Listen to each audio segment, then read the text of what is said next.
Hello, everyone, and thank you for joining me today. My name is Craig Reinhardt. The speech I have researched and will be sharing with you today is called the Pearl Harbor Address to the Nation. It is also referred to by many as the infamy speech.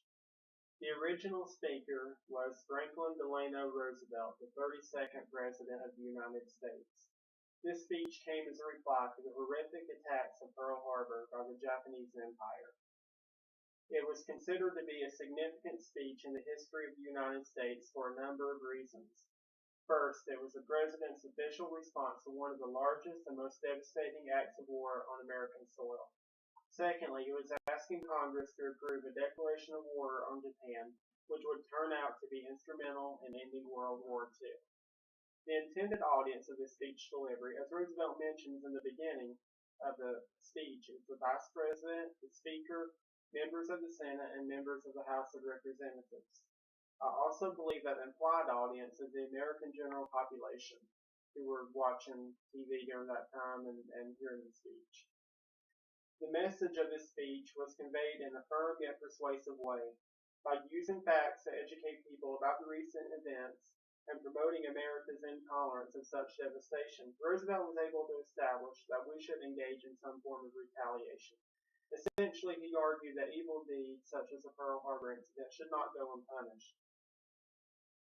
He uses many strategies to make his points in the speech. Pathos, or appealing to the emotions, is used when he emphasizes the unnecessary and unjustified loss of American life. Logos, or the use of logic to send a message, is also used by Roosevelt in his speech. Logic is evident when he pointed out the distance between Hawaii and Japan, which is several thousand miles of ocean here. This is evidence for premeditation, according to Roosevelt. He also calls on logic when he charges the Japanese of deceiving the United States by pretending to participate in peace talks just before the Pearl Harbor attacks occur. Roosevelt also used foreshadowing as a useful device. For instance, he says, "We will gain inevitable triumph," because he is demonstrating confidence as he foreshadows the outcome even before we actually declare war. At this time, I'd like to move on and go ahead and start reciting this famous speech by Roosevelt. Yesterday, December 7th, 1941, a day which will live in infamy, the United States of America was suddenly and deliberately attacked by naval and air forces of the Empire of Japan.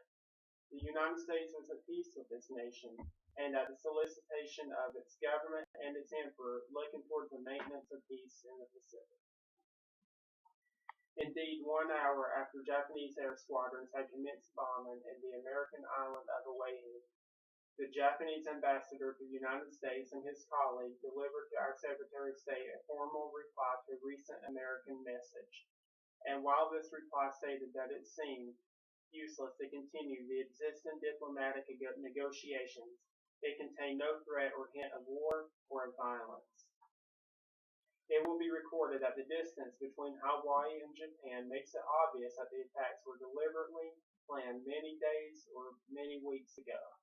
During the intervening time, the Japanese government has deliberately sought to deceive the United States by false statements and expressions of hope for continued peace. The attack yesterday on the Hawaiian Islands has caused severe damage to American naval and military forces. I regret to tell you that many American lives have been lost.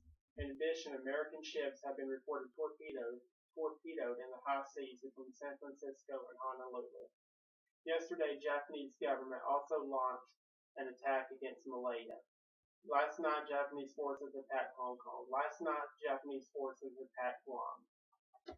Last night, Japanese forces attacked the Philippine Islands.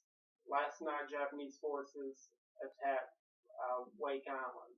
And this morning, the Japanese attacked Midway Island. With confidence in our armed forces, with the abounding determination of our people, we will gain the inevitable triumph, so help us God.